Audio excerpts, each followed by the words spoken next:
At the end of the Second World War, every one of the major parties involved had a reason to overstate the competence of the Wehrmacht, Luftwaffe, and the Kriegsmarine. The German population at least wanted the limited consolation in knowing that at least their armed forces had fought the war well. The Allies also wanted to build up their enemy so that their accomplishments were greater and their adversary more worthy, not to mention explain all the setbacks early on in the war. Fiction authors and white supremacists have also grasped onto the idea that the Nazi military might was greater than it actually was. For the authors, it's for narrative purposes, as the Third Reich gave them a big bad to deploy in their stories, and for the white supremacists, well, you can guess why they'd want to inflate the power of the Nazis. Today, we're going to try and clear up a few of these misconceptions. Number 10. Erwin Rommel was one of the best generals in the world. Rommel is just about the only Wehrmacht general a random person on the street could name. We're used to seeing portrayals of him as a chivalrous, worthy adversary, like in the 1970 film Patton. He's also portrayed as such a military genius, he regularly gets labeled one of the best generals in history. Rommel was instrumental in the Axis' conquest of Libya by winning the Second Battle of Tobruk in 1942, which left them in a position to threaten Egypt and the vital Suez Canal. He also had a habit of not summarily executing Allied prisoners and was himself effectively killed at Hitler's orders. This was priceless for reinforcing the notion that there was some fissure between the High Command and the rest of Germany's allegedly honourable main military units, and we've got more on that later on. Looking at his record on a larger scale, Rommel's performance wasn't nearly so exemplary. For example, in April of 1941, when newly arrived in Africa, he ordered an attack that stretched his supply lines in an untenable manner and against orders. The result was a failed assault and needing to retreat until the following year. After his most celebrated victory in Tobruk, he argued that he could push into Egypt on captured British supplies, effectively leading his army into a confrontation where he was outnumbered 2-1 and thus left in an especially bad situation after losing at the Battle of El Alamein. It's not as if logistics were some sort of blind spot for him either. His own papers say that a battle is won logistically before it is even fought. On a more general note, his colleagues reported that he was terrible at delegating and became over-focused on specific portions of the battlefield. This meant that often when he wasn't physically present, his subordinates couldn't take initiative properly. When he wasn't present at all, such as at the beginning of the aforementioned Battle of El Alamein, his absence could be especially disastrous. Part of the reason Rommel became so well known was that while socializing with Hitler, propaganda minister Joseph Goebbels judged the general as presenting the perfect public face for the Wehrmacht. Rommel agreed. Beyond doing numerous photo shoots before the invasion of Poland, by the time Rommel was leading a division during the conquest of France, he traveled with a senior member of the propaganda ministry and a writer for the main newspaper of Nazi Germany, Der Stürmer. He even personally directed scenes for propaganda newsreels. In short, to at least some extent, everyone was falling for the Axis propaganda. This actually had fairly significant negative consequences for the Reich, though. His account of his performance during the Battle of France was a contributing factor to Hitler ordering the tanks to halt outside Dunkirk and allow the British Expeditionary Force to escape. Not to say he inadvertently doomed the Reich with his prima donna leadership, but he was hardly the god of war some students of history have elevated him to be. Number 9. Winter saved Moscow. Because the Russian winter was blamed for Napoleon's defeat during his 1812 invasion, it was tempting to blame the defeat of Operation Barbarossa in 1941 on the same thing. For the Russians, it gave a sense of historical inevitability that the Reich would eventually be pushed back to Berlin. For the Reich, it was a way to attribute their defeat to something other than the tenacity of the Red Army, something that would be important in the spring of 1942. The fact the Wehrmacht didn't have any good winter gear was also good for rubbing their hubris in their faces. The truth was that before so much as a snowflake touched the ground, weather was already stopping the panzers. Autumn in Eastern Europe was especially rainy that year, and only an estimated 7% of Soviet roads were properly paved to allow for the passage of thousands of horses and armored vehicles. Just short of Moscow, a 3-week-long rain shower from October to November brought the Blitzkrieg to a crawl where the fastest units could only manage 2 miles a day. At one point among the 2nd Panzer Group, 60% of all tanks were stuck in the mud.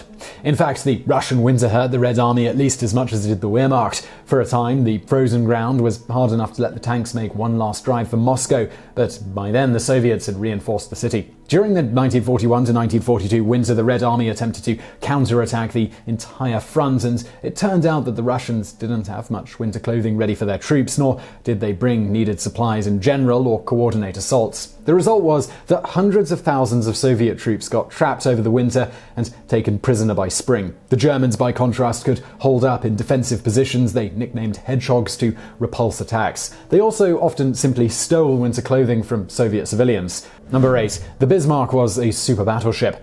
The Bismarck wasn't the only Kriegsmarine battleship to clash with the Royal Navy, but its dramatic single voyage that took it around the United Kingdom ensured that it would remain the most famous. At the time, it was one of the 2 largest battleships in the world, along with the most heavily armed and armoured. It was also laden with profound design flaws. Later analysis of its design showed that many of the control lines were not properly armoured, leaving them more vulnerable than on most ships in service at the time. Additionally, the recoil of its own 15-inch artillery pieces damaged its radar. Further, its decks had separate armor components, lessening their effectiveness. Coincidentally, the HMS Hood had a similar flaw, which was why the Bismarck was able to sink it so quickly. Additionally, the Bismarck's stern was also structurally underarmored. This last aspect was especially tragic for the crew because on May the 27th, when the Royal Navy sank it with torpedoes after hours of shelling, the stern of the ship essentially snapped off, and the resulting extremely fast sinking speed explained why, of its 2,200 crew members, only 110 survived. Number 7. The German tanks were vastly superior. Because the most famous military maneuver the Germans performed in World War II, the Blitzkrieg, was centered around the use of tanks, it makes sense to extrapolate that they were able to design the best tanks. While the infamous T-34 battle tank had spared the Red Army a reputation for fielding substandard tanks, Americans were not so lucky. The Panzer and Tiger tanks were more heavily armored and armed than American Sherman tanks. A common phrase emerged: 5 Shermans for 1 Tiger. The British Army didn't help this matter by nicknaming the American tanks Ronsons, i.e. cigarette lighters. In the first place, the Sherman tank was far more reliable mechanically than its German competition, managing longer periods of use over less hospitable terrain before suffering engine failure. Considering that Wehrmacht tanks tended not to be designed for efficient maintenance or interchangeable machine parts, they broke down far more often and they were out of service for good. Since American tactics were primarily to attack Wehrmacht infantry with tanks instead of panzer units, that was more effective. Also, large-scale tank-on-tank battles were relatively uncommon on the Western Front, as the Americans more often turned to air power to destroy armored units. More to the point, the single most significant factor in the limited number of tank battles, as reported by Discover magazine, was which side caught the other by surprise and thus could fire first. Since the Germans were fighting defensively, inevitably they were more often able to ambush the Americans. But when the Americans could catch the Germans in a counterattack or get around their flanks, they were often able to knock out Panzers or Tigers. Number 6. Soviet casualties were ridiculously higher than Reich casualties on the Eastern Front. To push the narrative that the Wehrmacht were Übermensch who only lost on the Eastern Front because of the sheer mindless Soviet numerical superiority,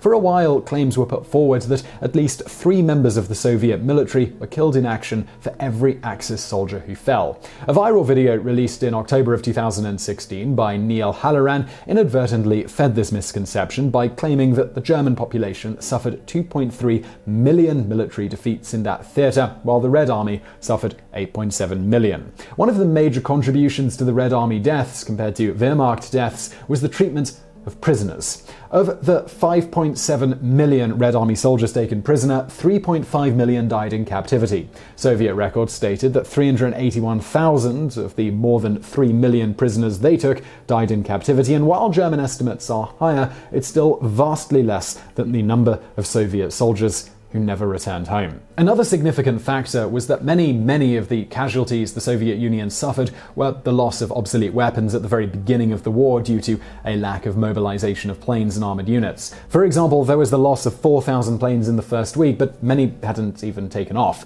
By 1943, the Red Army had adapted their tactics while improving their soldiers and material to a point where casualties were often close to a 1-to-1 ratio with their enemies. Frankly, if the Soviets had attempted to defeat the Wehrmacht through sheer numerical superiority as they charged again and again, they likely would have lost, or the war would have been years longer. During 1941, much of the Soviet Union's population and industrial capability had been conquered by the Reich, particularly Ukraine. Through 1942, the Reich was actually producing more steel and coal than the Union and strangling much of America's shipments of arms. Not the circumstances under which a nation can best an effective enemy through sheer brute force. Number 5. The Wehrmacht was a racially pure unit. Mein Kampf explicitly stated that one of the main motivators of World War II was to purge the Soviet Union of its inhabitants so that the seized land, labeled Lebensraum, would be occupied by Aryans. Given the pseudoscientific claims the Reich made for racial superiority, you would assume that they wouldn't consider allowing anyone that wasn't at least passably Caucasian into their ranks, but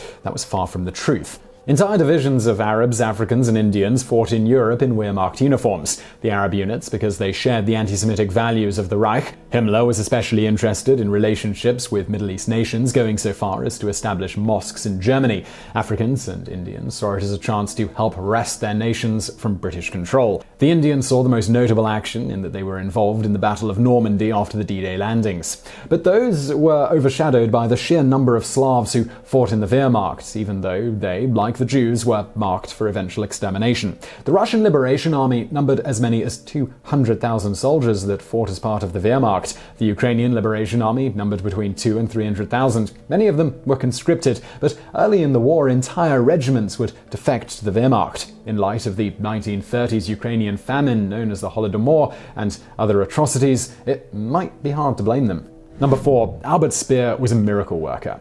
It's not just the winner who writes the history, sometimes it's the one who can keep his neck out of a noose. Since Albert Speer was only sentenced to a 20-year prison sentence, the Minister of Armaments and Production was able to write the bestseller Inside the Third Reich, which sold readers on the notion that Speer somehow operated at a distance from the worst of the Reich's crimes against humanity. This led to, for example, the miniseries Nuremberg portraying him semi-sympathetically. Still, according to him, production stepped up almost miraculously after 1943 when he was given control. The thing about that is that even Speer's contemporaries knew that Speer was achieving his miracles mostly on a basis of percentages rather than in terms of actually meeting miraculous quotas. The Reich, despite its lasting impression of being efficient warmongers, was not devoted to production during the period when Speer was supposedly working his miracles. The most Hitler would allot to war manufacturing was 12% of the Reich's economy. By contrast, Britain devoted 40% of its economy to it from essentially the start of the war.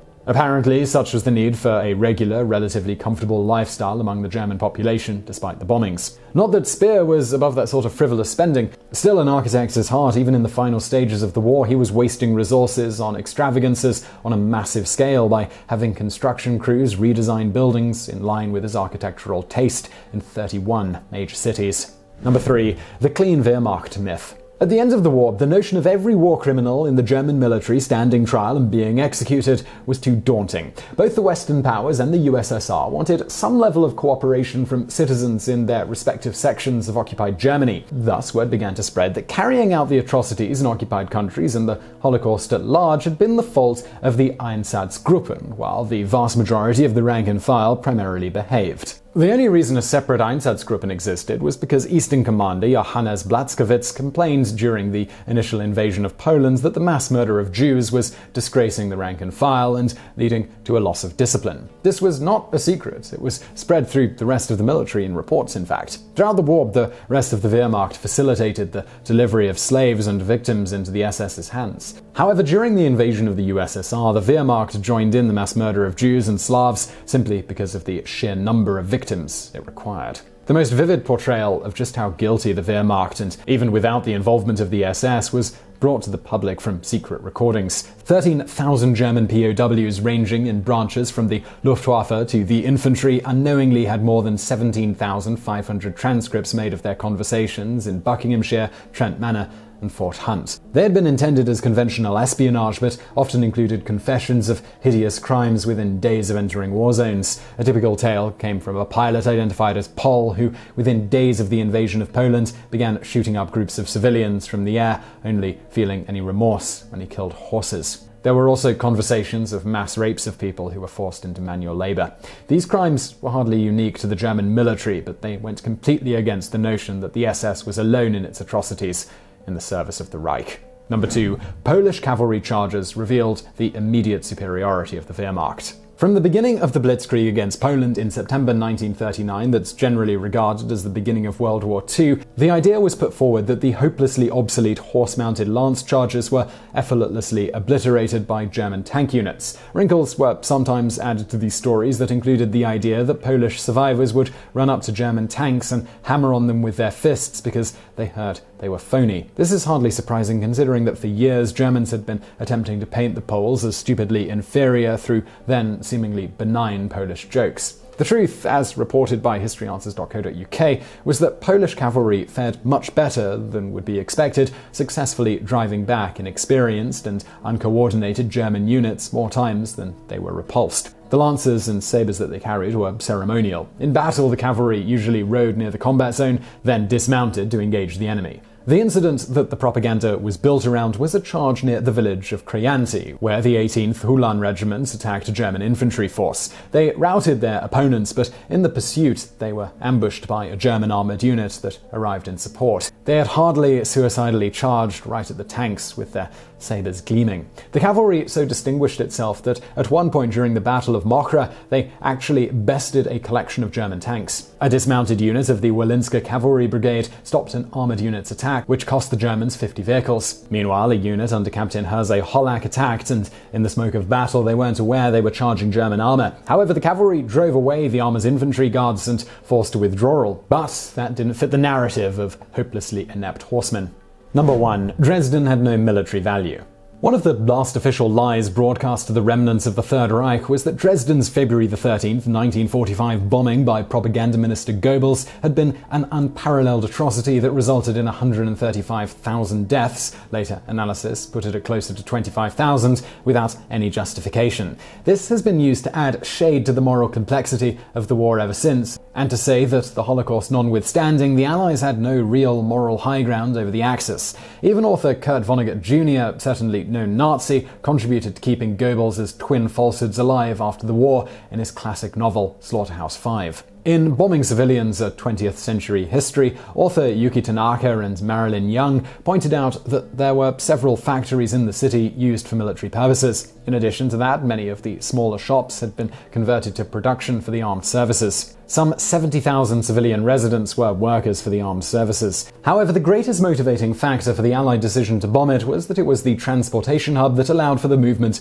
of soldiers that were 120 miles from the Eastern Front at the time of the bombing, as well as the movement of prisoners to death camps. Not that the Allies were morally pure, they had listed the presence of refugees from the Eastern Front as a plus point because it would create chaos. But this was far from the unparalleled war crime that it was later said to be. So I'm not going to ask if you enjoyed that video, but I do hope you found it interesting. If you did, please do give us a thumbs up, and don't forget to subscribe and hit that notification button. We put out brand new videos every day of the week. If you're looking for something else to watch right now, why not check out some other videos on the screen now? And as always, thank you for watching.